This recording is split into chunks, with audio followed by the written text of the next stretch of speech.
waduh ini mah harta karun ini.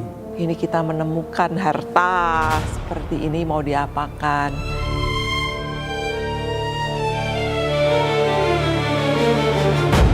Di tengah hiruk-pikuk Jakarta, tersembunyi sebuah harta karun yang selama puluhan tahun tidak pernah disadari keberadaannya. Bukan emas, bukan permata, melainkan karya seni lukisan dinding yang berusia lebih dari 100 tahun, tersembunyi di balik lapisan kapur dan cat putih yang semula menutupi interior Kapel Hati Kudus Yesus di Jakarta. Penemuan harta karun ini terjadi tanpa sengaja saat kapel penuh sejarah ini hendak diperbaiki. Sebetulnya bermula hanya dari kapel ini bocor, sampai bocornya tuh betul-betul deras gitu, sehingga demi keamanan para suster yang jalan melewati kami mau membetulkan itu. Tapi kemudian kami berpikir selain membetulkan yang bocor, baik juga dilakukan pengecatan rutin. Jadi saya minta mereka untuk mengelupas cat-cat yang lama. Nah, pada saat itu dikelupas ada bekas-bekas lukisan-lukisan itu. Ternyata di banyak tempat. Kagetlah saya begitu mendapat laporan. Saya juga diskusi dengan Pak Yori Antar, arsitek yang menjadi konsultan pada saat pelaksanaan ini. Dan kemudian saya juga bicara dengan para suster, ini kita menemukan harta seperti ini mau diapakan. Saya cukup terkejut, ternyata cat putih itu bukan cat yang lama, tapi sebetulnya menutupi kapel ini yang dulunya penuh dengan lukisan. Saya jujur aja merinding waktu melihat itu. Dan saya lihat, waduh ini mah harta karun ini. Setelah selesai dibangun pada 1889, berbagai upaya dilakukan untuk memperindah interior kapel.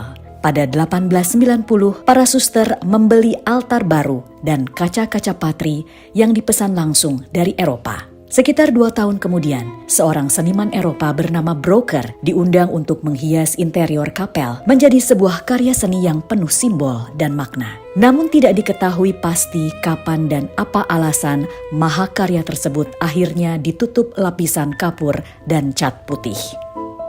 Coba kita kerok semua. Nah, suster mulai bingung juga lihat. Kita mesti ngapain lagi? Pokoknya jangan dicat dulu, suster. Kita kerok dulu semuanya. Waktu dikerok ada jejak warna-warni motif di sini, ada jejak di sana, ada jejak situ. Jadi lukisannya itu nggak bisa dapat satu gambaran yang penuh, tapi sepotong di sini, sepotong di sana dan sebagainya. Dan waktu itu saya juga berpikir kalau begitu strateginya harus diganti. Dari pengecatan kita jadi restorasi nih suster nih.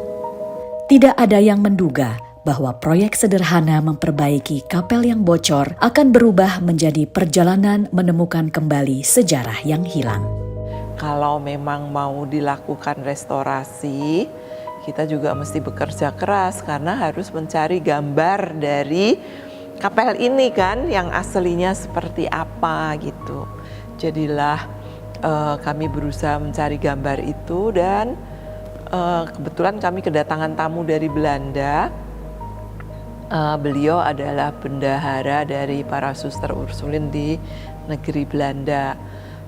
Kami tanya mau nggak menolong mencarikan foto kapel ini, siapa tahu di negeri Belanda ada arsipnya. Beliau cari dan ternyata ketemu. Wah, senang sekali kami. Terus setelah kami menemukan gambar aslinya, yang berikutnya yang menjadi kendala nih gimana cara buatnya. Dan pihak kontraktor berinisiatif, dia ambil pelukis begitu untuk mengecat.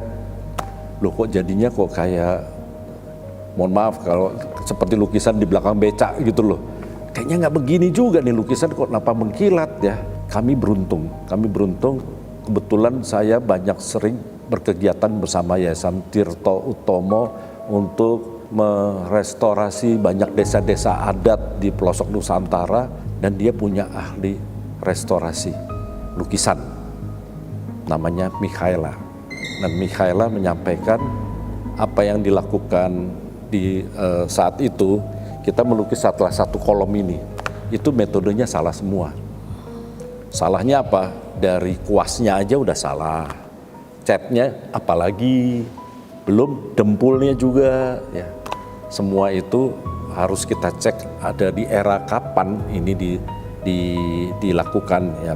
Pastinya dulu cat dari Eropa dong. Tantangan pun bertambah. Banyak material yang harus didatangkan dari Italia dan diperlukan pelukis-pelukis bertalenta yang mampu bekerja dengan teknik yang sangat spesifik. Karena waktu itu suster juga cemas juga. Pertama, wah ini kenapa jadi banyak ahli masuk di sini?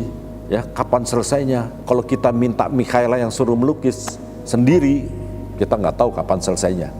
Dan akhirnya diputuskanlah kita mencoba mencari tenaga-tenaga sukarelawan. Itu idenya Suster Mukti juga. Kita cari, ada Miko namanya. Terus kemudian saya ingat ada Sanur Painters. Jadi akhirnya saya mengundang Sanur Painters juga untuk ikut terlibat dalam restorasi ini. Karena saya merasa biar bagaimanapun Sanur Painter sebagai alumni di sini pasti ada kecintaan tersendiri terhadap gedung-gedung yang ada di sekolah ini. Para anggota tim pelukis bekerja bergantian selama 4 hingga 5 jam dalam sehari. Dengan sabar, mereka mengembalikan warna, garis, dan setiap detail yang telah lama terkubur oleh waktu. Akhirnya terjadi semangat gotong royong yang luar biasa. Semua menyadari ini adalah harta karun yang luar biasa. Jadi mendadak semua jadi Michelangelo ya. Melukis dengan sampai terbalik-balik begitu, naik, melukis lagi satu persatu. Dan mereka semua idealis dan mereka ingin berkontribusi, ini achievement bersama, ini portfolio bersama ya. Akhirnya kita akan menemukan wajah kapel neogotik yang asli. Pada bangunan bergaya gotik dan neogotik, mural merupakan bagian penting dan bukan sekedar dekorasi, melainkan media yang menyampaikan pesan-pesan spiritual. Lukisan-lukisannya itu sebetulnya penuh dengan makna gitu ya, yang bisa menolong kita untuk berjumpa dengan Tuhan. Seni keindahan itu menghantar kita kepada Tuhan.